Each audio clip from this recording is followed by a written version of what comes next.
बहुत जगहों पर नाम बदलकर जब मुस्लिम युवक हिंदू लड़कियों को फंसाते हैं या शादी करते हैं और बाद में खुलासा होता है तो बहुत सारे मौलाना ही सामने आकर उनका बचाव करने लगते हैं। अगर आप बता रहे हैं कि इस्लाम में ये सारी चीजें जायज नहीं है तो फिर बचाव करने के लिए क्यों लोग उतर आते हैं, इस पर भी सियासत करते हैं? जल्दी से आप जवाब दीजिए, उसके बाद दो और लोग इंतजार कर रहे हैं। देखिए चित्रा जी, तीन चीजें समझ लीजिए। इस्लाम शादी से पहले मोहब्बत प्यार करने को मना करता है, चाहे नाम छुपाकर हो या नाम बताकर हो। इस्लाम जो है हिंदू लड़की से या हिंदू लड़के से शादी करने को मना करता है क्योंकि ये इस्लाम का हिस्सा है।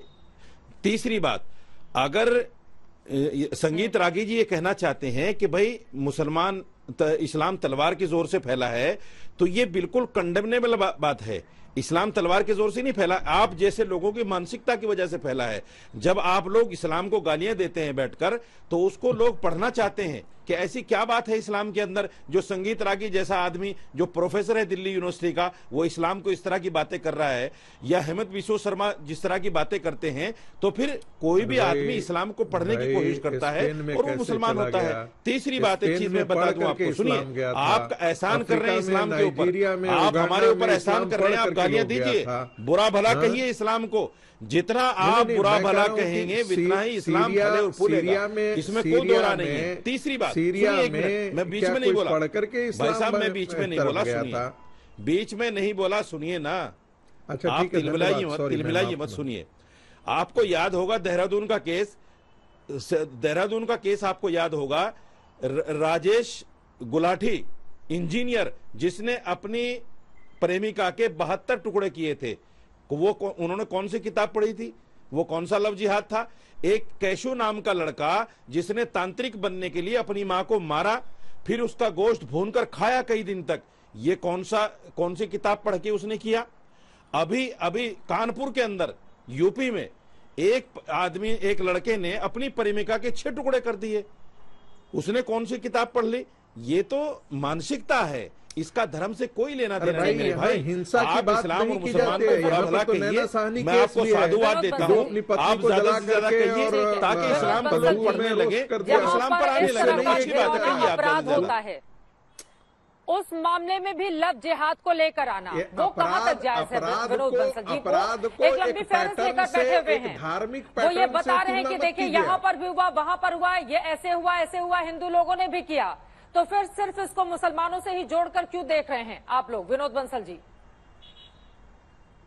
तो आपके सभी दर्शकों को कुछ आंकड़े देना चाहता हूं, मैं ऐसे हवाई बात नहीं करता, आपको पता है। देखिए, अगर लव जिहाद नहीं है तो मेरठ का साकिब अमन क्यों बना, आगरा का इकराना रवि क्यों बना, रांची का रकीबुल रंजीत क्यों बना, सीकर का इमराना कबीर क्यों बना, मेरठ का खालिद अमन क्यों बना, मेरठ का ही जो फैजल है वो सोनू क्यों बना, नौबस्ता का फतेह का नारायण क्यों बना, मुंबई का अजमल अजय क्यों बना? और इन सब लोगों ने मिलकर के कितनी मीनाओं को अमीना, निधि को नाडिया, पूजा को जोया, यासिका को आलिया, अंजलि को आयशा, रूपाली को जारा बनाया। ये जो है ना, मैंने कुछ एक लिस्ट जो है ना छोटी सी सुनाई है आपको, मेरे पास ऐसे 5 दर्जन केसेस हैं चित्रा जी। और ये जो जिसकी बात कर रहे हैं कि माननीय गृह राज्य मंत्री ने जो पार्लियामेंट में स्टेटमेंट दिया, मैं इस बात को मानता हूं, उन्होंने स्टेटमेंट दिया, निश्चित रूप से दिया, लेकिन उसके पीछे पृष्ठभूमि क्या है?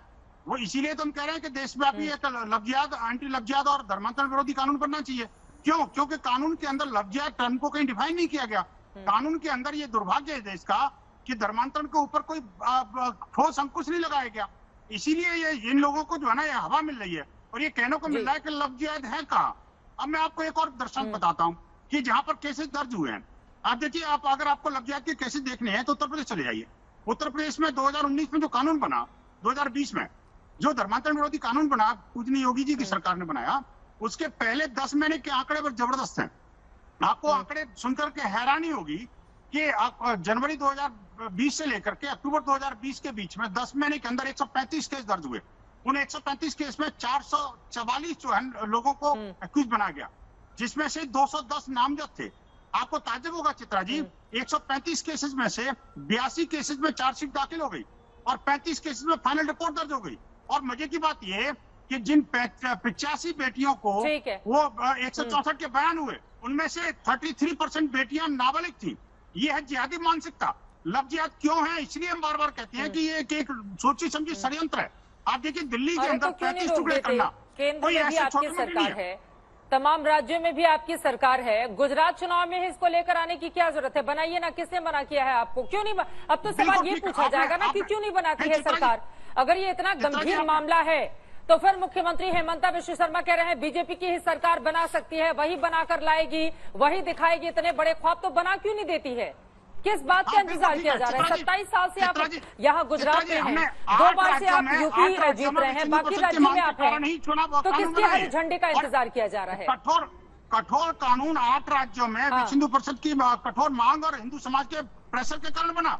मैं कहता हूँ संपूर्ण भारत में कानून बने, हम बार बार मांग कर रहे हैं। विश्व हिंदू परिषद के केंद्रीय प्रबंध समिति प्रणाली मंडल की बैठक में पिछली बार हमने बाकायदा प्रस्ताव पारित करके भेजा। आप देखिए कि देशव्यापी जब तक कानून नहीं बनाओगे, और ये लोग ये भी पूछते हैं कि जो हिंदू लड़के मुस्लिम लड़कियों से शादी करते हैं उनका क्या कहेंगे फिर आप? हाँ, नहीं शादी करने में उनका क्या करेंगे? वो भी लव जिहाद है या वो कुछ अलग है? नहीं, देखिए चित्रा जी देखिए, हमारे देश के अंदर जो स्पेशल मैरिज एक्ट बना हुआ है उसके तहत अगर शादियां होती हैं तो दिक्कत किसको है? ये तो हमारा कानून है, हम उसको मानते हैं। लेकिन इसका मतलब ये तो नहीं कि वो जो विकृत मानसिकता से आप जब शादी के लिए फंसा रहे हो लड़की को, तब तो कहोगे कि मैं तो कलावा भी बांधता हूँ, मैं तो टीका भी लगाता हूँ और नाम जो है ना रकीब रंजीत बन जाता है और वो नवोत्सव का फतेह खान सोनू बन जाता है।